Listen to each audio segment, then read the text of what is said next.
Hey everyone, welcome back to Malaysia in Focus, the place where we break down the big stories shaping our nation.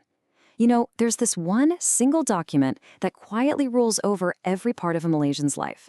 It has so much power, but for a lot of us, what's actually inside it is a total mystery. So today, we're going to crack the code on that document, Malaysia's Federal Constitution. Okay, let's jump right in and figure out what this is all about. So, at its very heart, the Constitution is our nation's ultimate rulebook. I mean, this thing was put into force way back in 1957 on Merdeka Day itself. It basically laid out the entire blueprint for the country as we know it today. So, what does it really mean to be the ultimate rulebook? Let's get into its foundational role. Okay, this right here is probably the most important thing to get. Article 4 makes it crystal clear. The Constitution is the supreme law of the land. That means no one, not the government, not any person, and no other law can be above it. If Parliament passes a law that goes against the Constitution, that law is considered void. It's basically nullified. The Constitution always has the final say. The Constitution also sets Malaysia up as what's called a federal system. The easiest way to think about it is like a big family living in one house.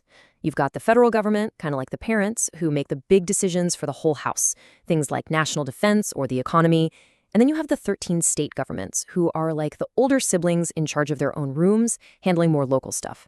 The Constitution is the set of house rules that make sure everybody knows what their job is and, doesn't get in each other's way. All right, now let's talk about the part of the Constitution that affects you and me the most. On a personal level, we're talking about our fundamental rights. These articles, from 5 to 13, are some seriously powerful promises. They are the absolute core of what it means to be a citizen here.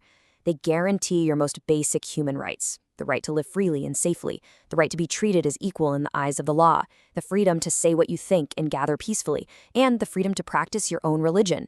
And look, these aren't just nice-to-have ideas. They are solid, legally protected rights. And here's the kicker. Look at how our courts have interpreted these rights over the years. The official position is that these freedoms should be the default. They should be as broad as they possibly can be, and any law that tries to limit them has to be super specific and narrow. That's an incredibly powerful layer of protection for every single one of us. Honestly, just understanding these rights is a huge step. If this breakdown is giving you a clearer picture, do us a favor and hit that like and subscribe button. It's the best way to make sure you always stay ahead on Malaysia's biggest issues. So, we've got our rights protected, but who's actually running the country and making sure everything works? Well, the Constitution maps this out very clearly by splitting power into 3 main branches. First up, you have the legislative branch. For us, that's our parliament, which has 2 parts, the Dewan Rakyat and the Dewan Negara. Their main job is exactly what it sounds like. They debate and they make the laws for the country. Next, you've got the executive branch. This is the government you see in the news every day, led by the Prime Minister and the Cabinet.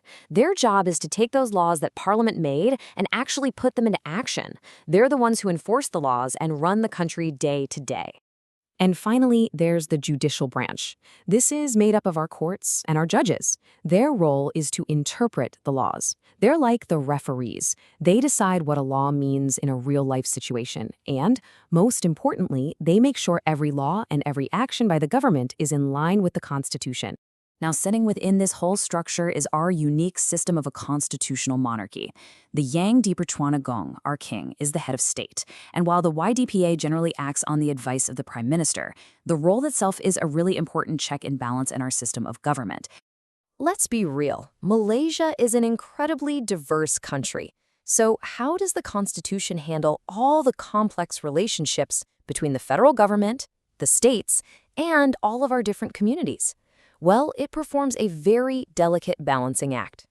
First, let's look at how it divides up power. You can think of these lists as different job scopes or to-do lists. The federal list covers the big national stuff that affects everyone, like defense or education. The state list is for more local matters, like land issues or Islamic law. And then there's the concurrent list for things they both need to work on together, like housing. This whole setup is designed to make sure power is spread out. And that brings us to one of the most talked about parts of the Constitution, Article 153. This article was written specifically to address Malaysia's unique history and social fabric. So what Article 153 does is it gives the Yang di Pertuan Agong a dual responsibility. It's a two-sided coin. On one side, the king is tasked with safeguarding the special position of the Malays and the natives of Sabah and Sarawak. And on the other side, that very same article tasks the king with protecting the legitimate interests of all the other communities. It's written in the Constitution as a balancing act. So you might be wondering, this document is from 1957. Is it just stuck in the past?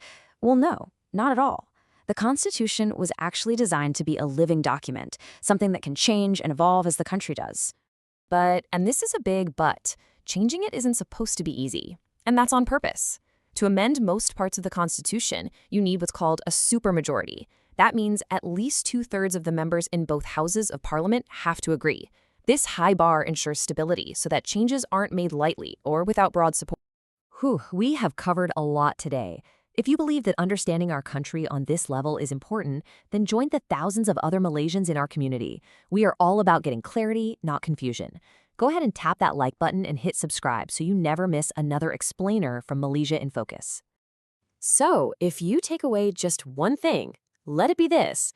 The federal constitution is so much more than just some old legal text. It's basically Malaysia's operating system.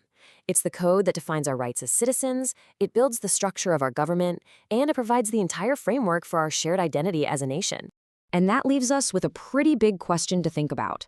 As our country keeps changing and facing all sorts of new challenges, how should this foundational document, our Constitution, guide us forward into the next chapter of our story together? Let us know your thoughts.